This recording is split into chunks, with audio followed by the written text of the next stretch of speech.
Hello po mga Pisces. Hindi po naman tayo ng message for today. Kahit pagod, puyat. So, ito po for Pisces and Cross Watchers. Magician. Six of Wands.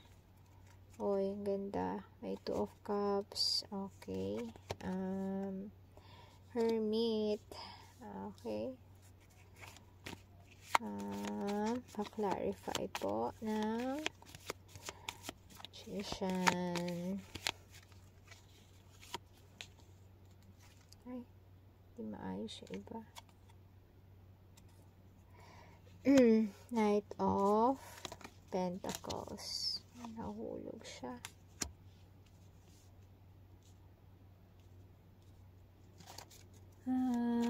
King of Swords.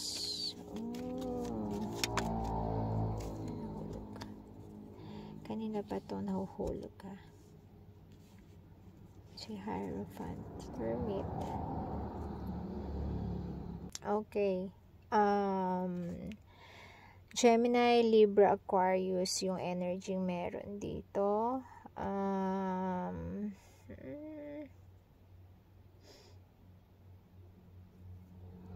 Okay. Merong Gemini, Virgo, Libra, Aquarius, Taurus energy. Pwedeng isa sa kanila. Pero ang dami nila talaga.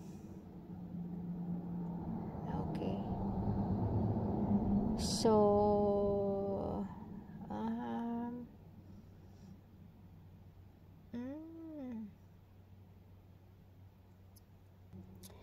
feeling ko Pisces, eto na yung guy na minamanifest mo.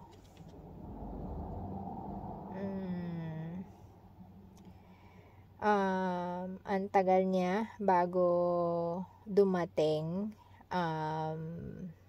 pero maiintay mo pa naman siya. Okay. So, isa siyang hindi siya kasing sensitive ng Pisces. Isa siyang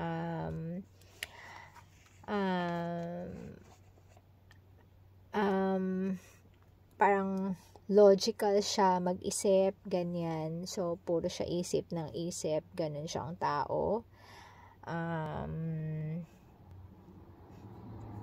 May word of honor. Ganun siya. Mahilig siyang mapag-isa. Pero, isa naman siyang husband material. Yun. Palagay ko, ito ang minamanifest mo na mangyayari in the future, not in the immediate future, pero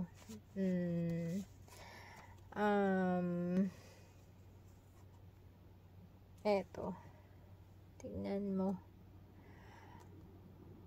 start na, magi-start na. Ayan na.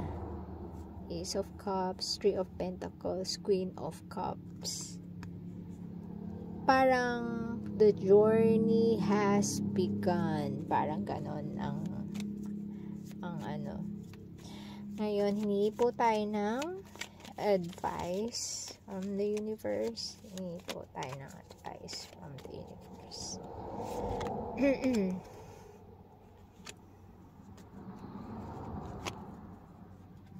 Yan na naman siya.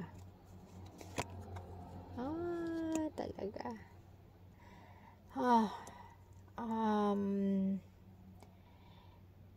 It's like, feeling ko nag-meet na kayo from the past. And, attracted siya sa'yo.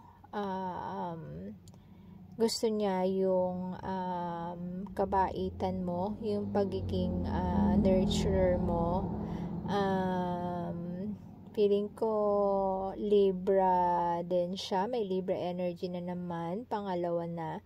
And then iniisip niya kung naglaban ang puso at isip niya, pero no mga time nun ay isip ang pinagana niya.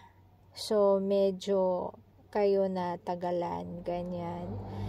And then ang tingin niya sa'yo perfect para sa marriage. Yun ang nafe-feel ko. Parang pag dumating yung time na mag-cross ulit ang landas nyo, parang ewan ko, parang masasabi mong yun na yun. Dun parang may decision kayong gagawin na pareho, kasi ayan no, para kayong perfect match. Ayan, etong marriage, napaka-intimate talaga niya. Parang pareho kayong religious na tao.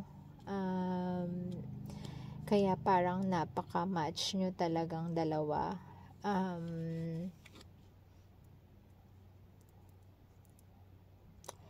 At saka feeling ko etong ikaw bilang Pisces, parang gusto mo yung nako-comfort ka, 'di ba, sa mga words. So siya yun yung forte niya Magaling siyang mag-comfort na hindi nambobola.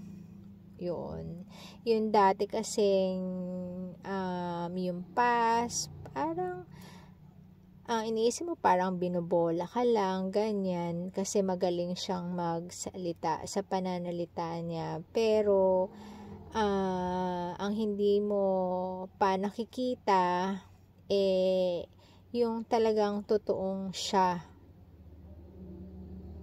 na isa pala siyang seryosong tao, and may word of honor siya, Pisces. So maganda ang kanyang intention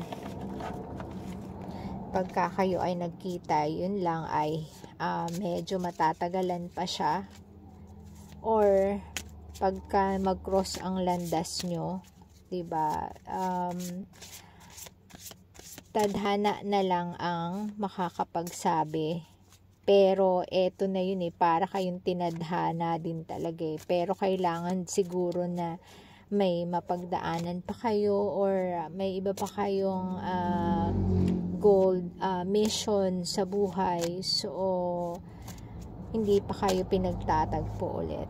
Okay, so hingi tayo ng message from the angels. Message po para sa reading na ito. Ayan, Archangel Chamuel, open your heart and receive love. Your essence is love. O, diba? Kasi saktong-sakto, Queen of Cups ka. Siguro nun, Queen of Cups ka. Siguro, ikaw to. Ikaw yung nanaig yung iyong isip kesa sa puso, kaya hindi kayo nag-click, parang ganun. So ang sabi dito is open your heart to give and receive love. Your essence is love. So bilang Pisces, ang alam niyan is mapagmahal, mga ganun. So be gentler, be more gentle sa mga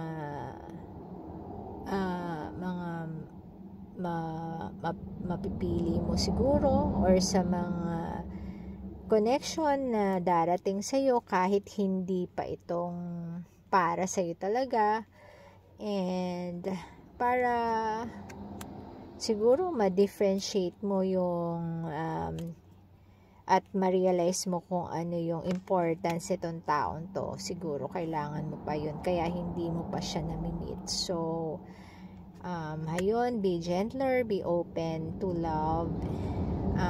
Open your heart and receive love. So, ayun po, Pisces, sana may gabay kang napulot. Syempre, hindi po magre-resonate sa lahat. So, gabay lang po ito. At kung naka-resonate, paki-like po and salamat sa pakikinig. Have a good day. God bless po.